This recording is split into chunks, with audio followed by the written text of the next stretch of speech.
A game that was released in 2007, IGN called it the best deal in video game history. Wow. What could that have been? It's certainly the orange box. It was, yeah.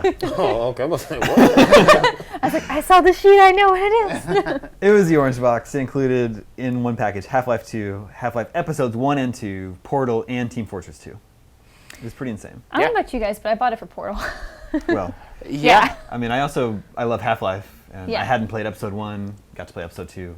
So did you buy it a little bit later? Like it had been Yes, out a lot? it had been out for a while, and I was just like, oh, there's all these other great games in it, but Portal. Yeah, see, I did the exact opposite, and I really feel like I'd be curious to like pick the brain of someone at Valve and find out if this is true. But I've always assumed that they didn't really know what to do with Team Fortress 2, and they didn't really know what to do with this weird, quirky game called Portal. Yeah. But they had this other big thing, so like, okay, let's just bundle it all up and sell it.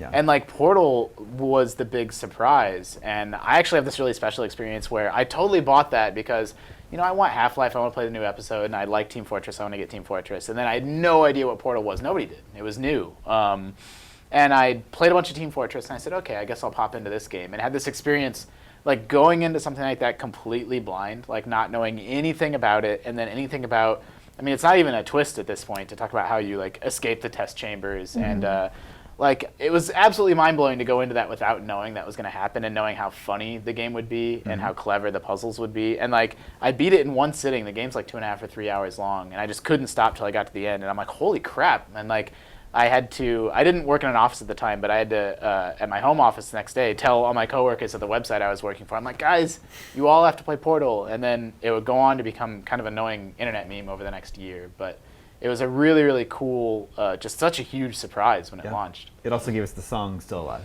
Yeah? Yeah, that was the best. Yeah. Just at the end, like, yeah. That totally blew up at the time. Yeah. And then I think that was the first time that Half-Life 2 Episode 2 was released. Yeah. Is that right? And which ends on one of the, now, in hindsight, one of the cruelest cliffhangers in video game history. Yep.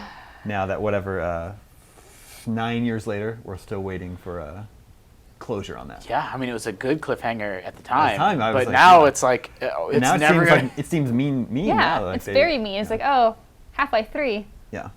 And it's interesting to see how much stuff like Team Fortress evolved. I mean, that game was, $20 and it was just completely different. Now it's free and all the characters look really wild and they're throwing pea jars on each other and like I don't even know what's going on. Whenever I fire, everybody's wearing hats and like weird. Gotta get those hats.